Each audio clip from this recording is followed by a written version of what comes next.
This short axis stroke is all about timing and power, so it can be tricky to get the hang of it. Lucky you, we're here to help. We can break breaststroke down into 4 steps: pull, breathe, kick, and glide. You want to build each stroke in that order.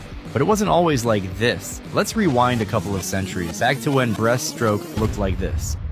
In 1696, the art of swimming described an early form of head-up breaststroke. This style of breaststroke became the most popular swim stroke in Europe for hundreds of years. Breaststroke looked relatively similar to what we see in pools today: a wide sweeping pull with the arms at the same time, followed by a frog kick with both legs simultaneously. Between strokes, swimmers would glide for a few beats before their next pull. Londoners began swimming competitively in earnest in the 1830s, and breaststroke dominated the lineup. Breaststroke was contested at the Olympic Games for the first time in 1904. Swimmers raced a 440-yard distance. As you can probably imagine, we are not still swimming the breaststroke of the 1800s. Until 1987, swimmers had to keep their heads above water at all times while swimming breaststroke. That rule was eventually scrapped, and now swimmers can dunk their heads under between breaths. In 2005, World Aquatics allowed swimmers to take 1 dolphin kick during each pullout as well. Who knows? Maybe they'll change more about breaststroke in the future. We'll just have to wait and see. So how do you actually swim breaststroke? As with all other strokes, we'll begin with a nice, streamlined body position. In breaststroke, every stroke starts and ends with a little time in streamline. The more quickly you can get back into streamline, the more efficient your stroke will be. You want your hips to be high in the water and your head to be in a neutral position. This creates the best baseline for your stroke to start with. I see so many swimmers who are struggling to get faster, and a lot of it just has to do with a poor body position. So, high hips, head looking down, you know the drill by now. And now let's get into the pull. With a few quick fixes, you can increase the power and efficiency of your pull by a significant amount. From streamline position, you'll sweep your hands apart with the pinkies up. You want your hands to move at the same time.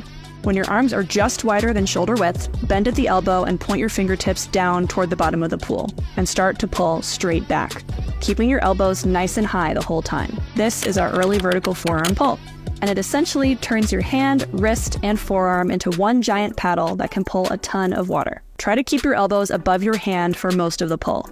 At this point, you'll lift your head to breathe. When you drop your head back down, your arm should explode forward. This is the slowest part of the stroke, so make sure to maximize your power here. Avoid diving down. That's not as efficient. One last thing on the pull. Don't squeeze your fingers together. Instead, keep them semi-relaxed with a few millimeters of space between them. It may seem weird, but that space can actually help you swim faster. To practice your breaststroke pull, try front sculling. Now, the front scull is a little bit tricky for a beginner swimmer to pick up, so don't be afraid if you're going pretty slow. The way it works, you're going to be flat on the surface of the water, and you're going to drop your fingertips to the bottom, trying to get your forearm as vertical as you can. You have 2 early vertical forearms, and you're just going to swipe back and forth with your hands vertical in the water. It's as if you're putting frosting on a cake. So think about that. When you're treading water, the way that you put frosting on a cake, you're doing the same motion. And the idea here is to develop your feel of the water and also to get your hands and your forearms comfortable with that position. And if you can develop your feel of the water, this is actually going to help in all the different strokes, not just breaststroke. So this is a skill that you can do with a pull buoy to keep your hips at the surface. You can also have a light kick with your feet to keep yourself moving and give you a little bit of a boost. You can also use a snorkel so you don't have to worry about breathing. But if you do need to breath, you can just lift your head up. It's really important that you don't take small strokes. Instead, you focus on that frosting motion. So you're swiping your hands back and forth, trying to use your pinky all the way to your thumb and the entire surface area of not just your hand, but also your entire forearm. Are you taking notes? I hope so. Now, let's add in breathing. Now, the pull and the breath sort of happen at the same time. You can actually start to initiate the pull, meaning your hands start to separate away from streamline while your head is still under the water and your eyes are looking at the bottom. As you start to grab the water and your hands start to separate away from each other, then you start to create some leverage and you can actually pull yourself up and out of the water. Now, when you breathe, it's really important that you don't pull yourself up too high, because what happens is when you breathe and you pull yourself high, what goes up must come down. And so normally your legs are just going to sink like a rock, and that's going to make you a lot slower. So you want to make sure you maintain a balance of keeping your hips high in the water and only coming up high enough so that you can get a breath, And the faster you go, the easier it's going to be to get higher out of the water. I don't mean you'd have to swim fast to get enough air, but as you become a faster swimmer, it's going to become easier to be higher out of the water and keep your legs from sinking. Let's get into the kick now. 70 to 80% of your breaststroke is determined by the kick. This is a little bit different than freestyle and the other strokes where you can swim with just your arms and not even kick and you can still go pretty fast. In breaststroke, that's not the case. Breaststroke has a unique frog-like kick that can take some time to master. At its core though, breaststroke kick can be broken down into 4 steps: up, out, around, and together. First, pull your heels to your butt with your feet flexed. Then, start to kick out. Try to keep your knees no wider than your shoulders here. Next, you'll start to sweep your legs around, keeping those feet flexed. And finally, you'll squeeze your legs back together, ending up back in that streamlined position. And the difference between a breaststroke kick and the other strokes, whether it's butterfly, freestyle, or backstroke, in those kicks, you actually point your toes. So when you're doing the dolphin motion or the flutter kick, you're pointing your toes. In breaststroke, you have to flex your feet. So a lot of beginner swimmers actually struggle with this, but even if you're an advanced swimmer, it's really important to break down the kick into its fundamental components because that's how you're going to get the most leverage by really flexing and increasing the flexibility of your feet. And then at the finish of the kick, your feet will actually touch each other and you can point your toes at that point. But it's most important to focus on flexing your feet. Ideally, you'll kick as you drive your hands forward to boost your momentum before you glide. It takes some time to perfect your breaststroke timing, so keep working at it. To work on your breaststroke kick, try the heel tag drill. You're actually going to drop your hands to right over your butt, and you actually want to tag your heels with your fingers on every kick. This is going to focus on increasing the range of motion, really engaging your hamstrings, and you should really kick with this range of motion all the time. But by doing this drill and focusing on it, it's really going to encourage you to maximize that range of motion. Now, when you're doing this kicking drill, you are going to be on your stomach, and you might be thinking, well, how do I breathe? You actually want to time the breath as if you're doing the full stroke. You're just not using your arms. The way that works, you're just going to lift your head up for a breath and then kick and then glide. So you lift your head up for a breath and then you put it back down and really kick and leverage that glide.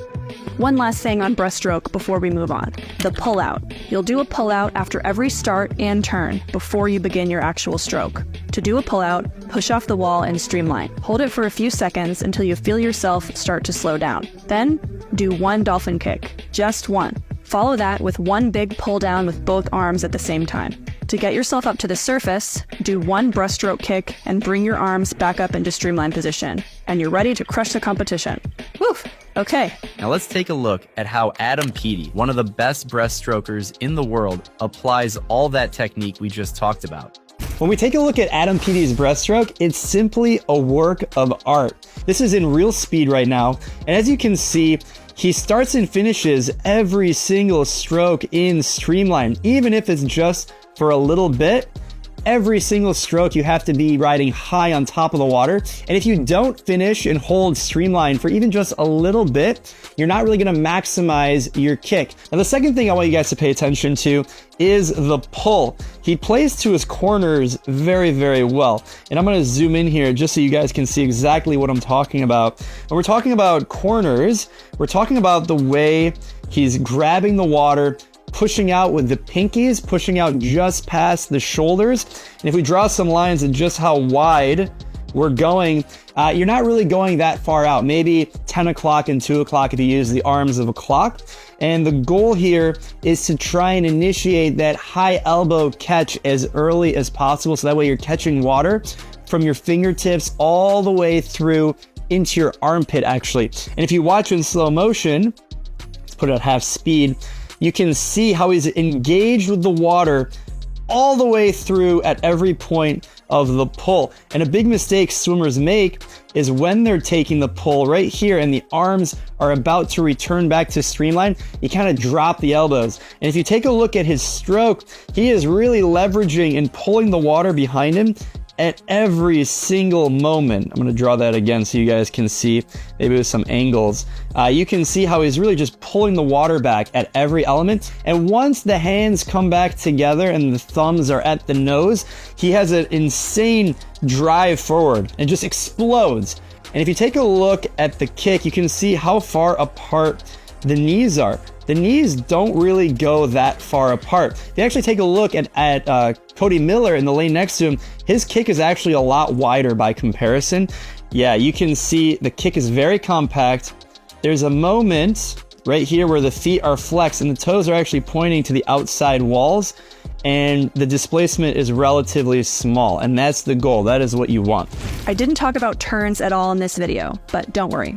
Check out our video on breaststroke and butterfly turns to learn how to do an open turn. Now, if all this stuff seems like a lot, it's because it is, but you don't have to make it that complicated. Work on technique, improve little by little, and you'll see amazing results. Check out the drill down video series on this channel for all the tips, tricks, and drills you need to improve your technique in all 4 strokes.